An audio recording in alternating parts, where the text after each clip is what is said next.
शाहीन बाग वगैरह बनाने की कोशिश करेंगे, वो न भूले कि कभी भी उनका जालियांवाला बाग भी हो जाएगा,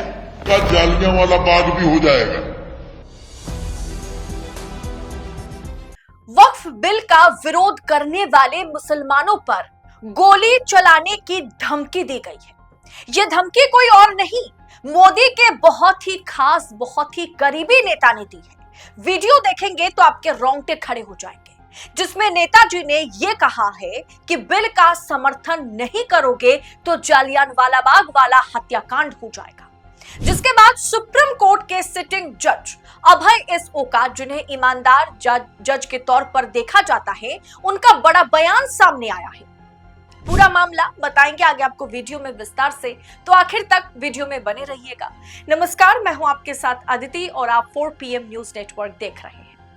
जालियांवाला बाग हत्याकांड 13 अप्रैल 1919 को रॉयल्ट एक्ट और भारतीय स्वतंत्रता समर्थक कार्यकर्ता सैफुद्दीन किचलू और सत्यपाल की गिरफ्तारी के विरोध में पंजाब के अमृतसर में जालियांवाला बाग में भारी भीड़ जमा हुई थी। तो उस समय जनरल डायर ने निहत्थे भारतीयों की, मासूम भारतीयों की एक बड़ी भीड़ पर गोलियां चलाई थी। दर्दनाक उस घटना के चलते 1500, कम से कम 1500 भारतीय मारे गए थे उस दिन।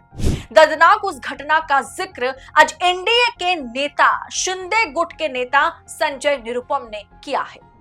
उन्होंने यह कहा है कि कोई वक्फ बिल कानून का विरोध ना करे, कोई शाहीन बाग वगैरह बनाने की कोशिश करेंगे, वो ना भूले कि कभी भी उनका जालियांवाला बाग हो जाएगा। क्या नेताजी खुलेआम मुसलमानों पर गोली चलाने या मुसलमानों की नरसंहार की धमकी वो दे रहे थे? सुनिए एक बार उन्होंने क्या कुछ कहा। लोग इस कानून का विरोध करेंगे, शाहीन बाग वगैरह बनाने की कोशिश करेंगे, वो न भूले कि कभी भी उनका जालियांवाला बाग भी हो जाएगा। इसलिए सावधान रहें, देश में जो कानून बना है उस कानून का सम्मान करें। हाँ, आपके साथ अन्याय न हो इसका इंतजाम हम लोग करेंगे, इसका ख्याल हम अवश्य रखेंगे। सवाल है कि आज देश में क्या ब्रिटिश राज चल रहा है? क्या देश लोकतांत्रिक नहीं रह गया है? क्या आज सड़कों पर उतरे मुसलमान जो वक्फ बिल का विरोध कर रहा है, उन पर गोली चलाने की धमकी दी जा रही है? किस दौर में है हम? शर्म की बात यह है दोस्तों कि यह बयान 12 मार्च को उन्होंने दिया था, यानी इस बिल को सदन में पारित करने से पहले इस तरह की धमकी दी गई थी मुसलमानों को। जबकि सरकार का काम, नेताओं का काम है, अगर यह बिल मुस्लिम हित के लिए, मुसलमान समुदाय के हित के लिए लाया गया है, तो उस पर आम मुसलमानों को अच्छे से समझाना, ना कि डराना, ना कि उन पर गोली चलाने की धमकी देना। और इसके बाद 2-3 हफ्ते बीत गए, इस पर भारत के supreme court, high court, lower court के किसी भी जज का जमीर जिंदा नहीं है कि वो इस नरसंहार करने की धमकी का मतलब एक तरीके से संज्ञान ले, इस पर बात करें।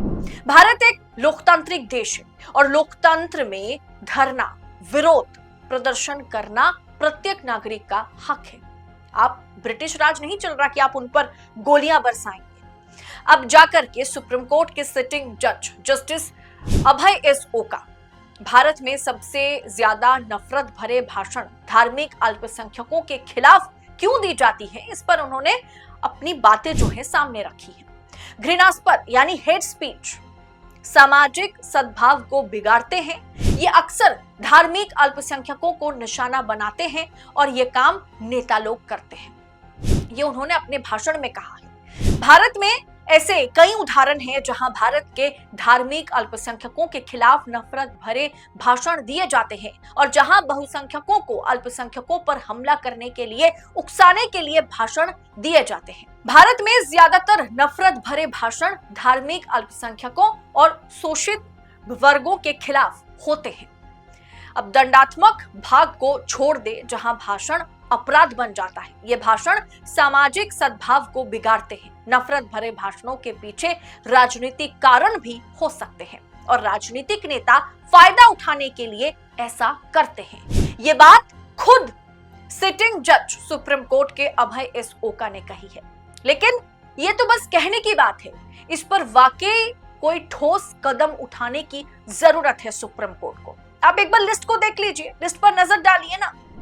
रिपोर्ट आपके स्क्रीन पर कि पिछले 1 सालों में हेट स्पीच में 74% की बढ़ोतरी हुई है, जिसमें टॉप रैंक पर योगी आदित्यनाथ है। उत्तर प्रदेश के जो सीएम है योगी आदित्यनाथ का नाम है, दूसरे नाम है नरेंद्र मोदी का, प्राइम मिनिस्टर ऑफ इंडिया। तीसरा नाम किसका है? तीसरा नाम अमित शाह का है, होम मिनिस्टर ऑफ इंडिया। तो दोस्तों, इस देश का कौन भला करेगा? शिवसेना गुट के नेता संजय निरुपम ने देश के मुसलमानों को खुलेआम जान से मारने, जालियांवाला बाग नरसंहार की धमकी दी। संजय निरुपम ने कहा कि कोई अगर वक्फ बिल कानून का विरोध करे तो शाहीनबाग वगैरह बनाने की कोशिश करे तो वो ना भूले कि कभी भी उनके साथ जालियांवाला बाग हो जाएगा। भारत एक लोकतांत्रिक देश है। लोकतंत्र में धरना, प्रदर्शन, विरोध करना जो है वो सबका अधिकार है। उस पर आप ये नहीं कह सकते कि गोलियां चलाई जाएगी। 8 राज्य में भयंकर विरोध शुरू हो गया है। 8 राज्य के मुसलमान सड़कों पर उतरे हुए हैं। लेकिन आज अगर जनरल डायर की तरह उन पर गोली चलाने लगी सरकार, जबकि खुद मोदी के संगठन के नेता इस चीज के लिए धमकी दे रहे हैं, उकसा रहे हैं, तो आप क्या कहेंगे? यानी दोस्तों, वक्फ बिल को लेकर के मुसलमान अगर विरोध पर उतरते हैं तो उन पर गोलियों से उन्हें छलनी करने की धमकी दी जा रही है। तो सोचिए, इस देश का भला कौन करेगा और ये सरकार वाकई वक्फ बिल को लाकर के किसका भला करना चाह रही है? सोचिएगा जरूर। फिलहाल इस पूरे विषय पर, इस वीडियो पर, इस रिपोर्ट पर आपकी राय क्या है? आपका सुझाव कमेंट बॉक्स में हमारे साथ साझा कीजिएगा। बाकी ऐसी खबरों को लगातार पाने के लिए 4 PM न्यूज नेटवर्क के साथ बने रहें। फिलहाल इस रिपोर्ट में इतना ही। जल्द होगी आप सबसे मुलाकात। बहुत बहुत शुक्रिया आपका। जय हिंद, जय भारत।